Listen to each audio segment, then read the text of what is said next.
Rapport internazzjonali ppubblikat fl-aħħar jiem jagħti prova oħra ta' kemm hemm bżonn li tittieħed azzjoni mmedjata u effettiva biex jiżdied is-sehem tan-nisa fil-politika, partikolarment fil-Parlament Malti.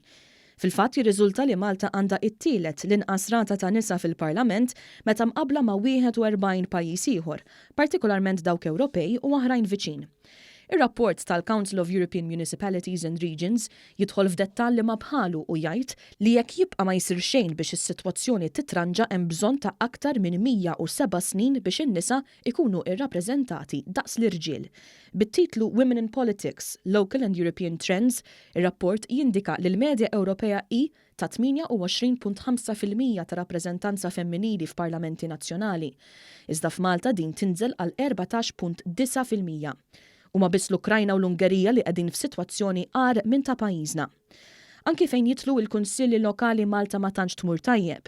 Fil-fatt pajjiżna huwa 8 pajjiż mill-aħħar fejn tidħol rappreżentanza femminili fuq livell lokali.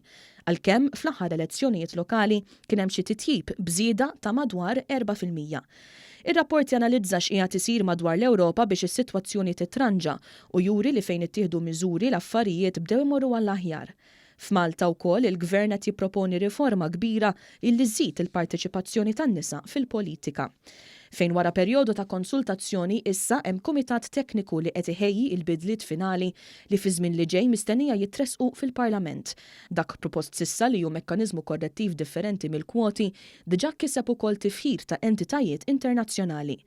Fl-istess ħin il-Partit Laburista għaddej bil-programm Lead biex isaħħaħ il-kandidatura femminili tiegħu.